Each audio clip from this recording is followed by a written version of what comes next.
Assalamualaikum Football United, ringan amatiran ala gua. Ya, kali ini gua ingin news update. Sebelumnya kalau ada yang komentar, "Bang, gelap di sini." Ya, mohon maaf ya.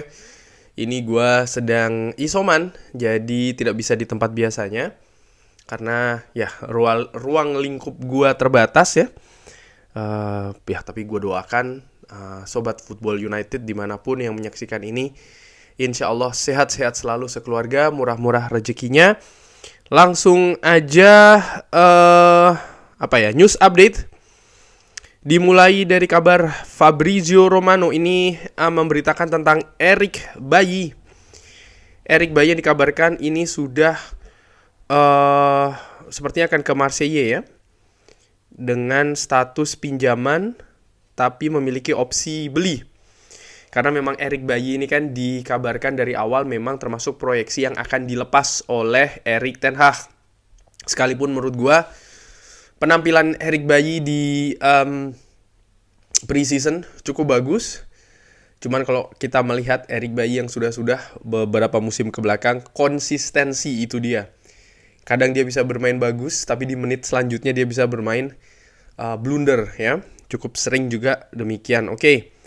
Berarti Eric Bailly ini akan dilepas setelah kedatangan Lisandro Martinez. Setelah kedatangan Lisandro Martinez tentu saja ada beberapa pemain yang direncanakan memang dilepas selain Eric Bailly, Phil Jones dan juga Axel Tuanzebe ya. Dan ini juga cukup menarik bagaimana pergerakan manajemen Manchester United bukan hanya mendatangkan pemain, tapi juga melepas pemain baik itu status pinjaman maupun juga jual permanen yang masih terus diproses. Casemiro dikabarkan hari ini hari Sabtu ya sudah berangkat ke Manchester dan hari Ahad akan menjalankan medical test, lalu akan mengurus visa dan official unveiling.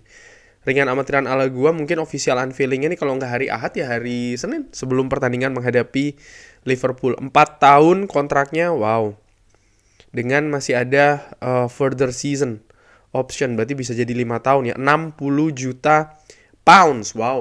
Total 70 juta pounds, berarti kalau di euro ya 80-85 juta. Wow, ini kok nilainya hampir sama kayak yang budgetnya Frenkie de Jong. Apakah memang budgetnya Frenkie de Jong ini gunakan untuk Casemiro?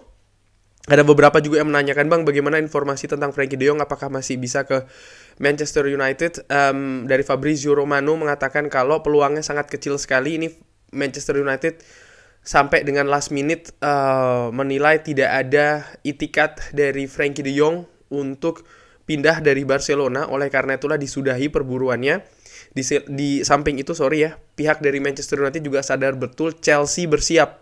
Jadi seandainya kalau Frenkie de Jong ini menyatakan ingin meninggalkan Barcelona, maka Chelsea ini juga akan ikut serta dalam perburuan. Dan menurut gua ya, dengan amatiran hitung-hitungannya nampaknya Chelsea dinilai lebih punya peluang nih untuk mengambil Frenkie de Jong kalau seandainya sang pemain ini memutuskan ingin pindah dari Barcelona. Tapi sekali lagi sampai dengan berita ini ya, artinya saat ini situasi dari Frenkie de Jong masih sama, dia masih belum ingin meninggalkan Barcelona El Barça. Oke, sekarang dari AFC Ajax ini ada dari Mike Verwij yang melakukan interview dengan Anthony. Ini cukup menarik ya, langsung aja gua translate, gua bahas, nanti akan gua kasih opini. Apakah Anda bisa meyakinkan fans kalau Anda ini masih akan berada di Ajax per tanggal 1 September, artinya setelah bursa ditutup ya? Tidak. Jawab dikitan oleh Anthony. Sejujurnya saya tidak bisa. Saya bisa mengatakan kalau saya ingin melakukan keputusan yang benar bersama keluarga saya, agen dan juga Ajax. Tuhan menentukan masa depan saya. Oke, kalau gitu ditanya dengan pertanyaan yang lain ya. Apakah Anda kecewa kalau Anda masih di Ajax setelah 1 September? Tidak. Saya sangat senang di Ajax. Saya punya kontrak sampai 2025 dan saya akan memberikan segalanya untuk klub yang menarik ini setiap detiknya. Saya akan mengenakan jersey-nya dengan bangga. Kita bermain di Champions League dan saya sangat menikmati bermain di sini. Saya berpikir sangat penting kalau atmosfer ini sangat bagus dan kita bisa membuat tim. Ini kenapa saya berikan banyak usaha kepada rekan-rekan saya. Ini juga sinyal ya untuk para anak-anak untuk bekerja keras, untuk create friendship, artinya menciptakan persahabatan, dan Anda akan mencapai banyak bersama daripada sendirian. Terima kasih kepada Ajax, saya sekarang menjadi pemain sepak bola yang komplit. Saya selalu mendukung Erik ten Hag. Ini membuat saya sedih karena saya belum bisa melakukan ini untuk dia. Tapi mengetahui Erik, saya yakin dia akan membalikkan keadaan di Manchester United dan akan menjadi lebih baik di klub yang ditangani. Ketika Anda muda, apa klub favorit Anda di Eropa? Ternyata dia ini suka dia suka menyaksikan FC Barcelona, Real Madrid, Bayern Munchen. Itu adalah klub yang bermain di Champions League. Bagaimana pendapat Anda tentang fans yang menginginkan Anda supaya stay di Ajax? Saya sangat berterima kasih untuk mereka untuk itu. Setiap waktu saya berjalan di atas lapangan dan saya mendengar fans meneriakkan nama saya sangat happy. Ini memotivasi saya untuk membuat mereka happy dengan gol, assist, dan juga skill saya. Apakah ada opsi untuk memperpanjang kontrak Anda saat ini di Ajax? Fokus saya adalah di sepak bola. Saya harus menyerahkan hal-hal seperti itu ke agen saya. Oke, lalu kita akan melakukan interview tentang sorry ya. Ayo kita lakukan interview selanjutnya setelah Anda memenangkan World Cup. Hahaha. Kita bisa melakukannya sebelumnya juga. Kalau ada alasan untuk itu. Tapi memenangkan Piala Dunia akan sangat fantastis. Jadi dari Anthony sendiri kalau gue melihat berteka-teki ya. Dia tidak dia ingin menjaga kondisi situasi relationship-nya dengan Ajax dan juga dengan fans Ajax ya. Sekalipun dia juga tidak bisa memberi jaminan kalau dia akan stay di Ajax per 1 September. Karena dikabarkan oleh Fabrizio Romano dan juga beberapa media lainnya kalau memang Anthony ini mendesak Ajax untuk melepasnya ke Manchester United. Manchester United sudah melakukan penawaran kalau tidak salah dikabarkan oleh The Athletic ya. 80 juta tapi ditolak, kabarnya akan segera maju lagi dengan 80 plus 20 add-ons total 100 juta. Luar biasa, ini sudah kurang dari 2 minggu bursa transfer akan ditutup. Manchester United dikabarkan ini sekarang mengincar atau memberikan atensinya kepada bek kanan PSG, Achraf Hakimi. Manchester United telah melihat Hakimi sebagai prioritas sebelum bursa transfer ditutup dan sedang berusaha untuk melakukan deal. Yang menurut gua bisa jadi iya, bisa jadi tidak, karena pasti harganya akan mahal. Dan apakah akan dengan status pinjaman, katakanlah demikian, gua tidak yakin sih. Tapi yang jelas kita sih memang butuh penambahan kualitas di bek kanan. Gua sudah selalu bilang dan gua sudah selalu membahas tentang hal ini, bahwasannya sektor bek kanan ini adalah sangat krusial untuk diperbaiki oleh Manchester United. Diogo Dalot menurut gua tidak cukup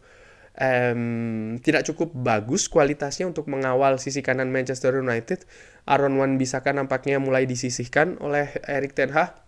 Jadi kita butuh pemain baru di bek kanan. Apakah Manchester United bisa mendatangkannya sebelum bursa ditutup? Mari kita saksikan. Chelsea dikabarkan ini meningkatkan kemungkinan untuk membawa Harry Maguire ke London. Sebagai bagian dari usaha Manchester United untuk mendatangkan penyerang Christian Pulisic. Wow, jadi bahkan Harry Maguire tempatnya di starting 11 ini dalam ancaman, artinya menghadapi Liverpool belum tentu dia diturunkan. Wow, ini kabar besar ya. Kalau seandainya memang iya sih, tapi ringan amatiran ala gua, melihat dari source-nya, sumbernya, gua sih kurang yakin, tapi ya kita lihat saja. Tapi yang jelas sih Christian Pulisic itu ingin dilepas secara permanen oleh Chelsea, sementara Manchester United ingin meminjamnya kan. Newcastle dikabarkan ini meminati Scott McTominay, sementara David Moyes juga suka dengan sang pemain. Everton, Southampton, dan Leicester juga berminat. Dan ada juga beberapa klub dari Italia dan juga dari Jerman. Scott McTominay ini sekarang menjadi subjek dari ketertarikan beberapa klub Premier League setelah Manchester United ini mendatangkan Casemiro. Wow, dikabarkan ini kepergian dari Scott McTominay akan terjadi sebelum ya bursa transfer ini ditutup. Wow. Kita butuh kedalaman squad sih. Maksud gue kalau seandainya kita melepas Scott McTominay, dikabarkan James Garner juga akan dilepas. Lalu siapa? Berarti Fred, Casemiro, Zidane Iqbal pun juga gue belum jelas ya statusnya bagaimana. Apakah Charlie Savage akan diberikan promosi? Sementara pemain muda itu juga butuh menit bermain yang tinggi ya untuk meningkatkan kualitasnya. Jadi menurut gue ya agak sedikit disayangkan sih, karena sekali lagi kita butuh kedalaman squad sih. Ada Donny van de Beek, memang betul masih ada Donny van de Beek, tapi Donny van de Beek gue lihat kok sering dimainkan untuk menggantikan Bruno Fernandes di posisi nomor 10. Jadi melepas Scott McTominay gue nggak tahu apakah ini keputusan yang tepat atau tidak ya dari Manchester United, sekalipun ini masih rumor, cuman ya ini ringan amatiran ala gue, pendapat subjektif gue. PSV dikabarkan akan menjual Cody Gakpo kalau mereka mencapai Champions League babak grup. Sang pemain dikabarkan sudah mengatakan ke PSV kalau dia ingin bergabung dengan Manchester United. Angkanya dikabarkan 38,2 juta pounds, berarti sekitar 45 juta. Dikabarkan tidak akan ada masalah ya kalau Manchester United ini akan menawarnya.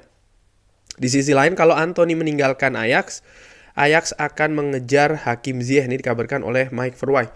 Ya, Erik ten Hag mengatakan tidak ada pemain yang bisa menggantikan Anthony di sayap kanan dari Ajax saat ini ya. Artinya pemain-pemain yang berada di Amsterdam, Hakim Ziyech tentu saja juga berada di sayap kanan, kan pernah bermain di sana juga.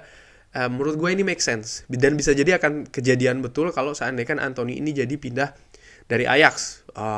Katakanlah kalau Anthony cabut dari Ajax, gue berpikir besar kemungkinan kalau Hakim Ziyech akan balik ya, mendarat kembali ke Johan Cruyff Arena. Sementara itu Cody Gakpo, ya gue bahas di video gue sebelumnya, pilih siapa, Anthony atau Cody Gakpo, karena untuk mendaratkan keduanya menurut gue akan jadi transfer yang dalam tanda kutip cukup gila yang dilakukan oleh Manchester United, karena mahalnya harga gabungan keduanya ya, praktis sekitar 150 juta euro untuk mendaratkan keduanya. Apakah manajemen mau mengeluarkan uang tersebut? Karena dari sisi kedalaman squad oke.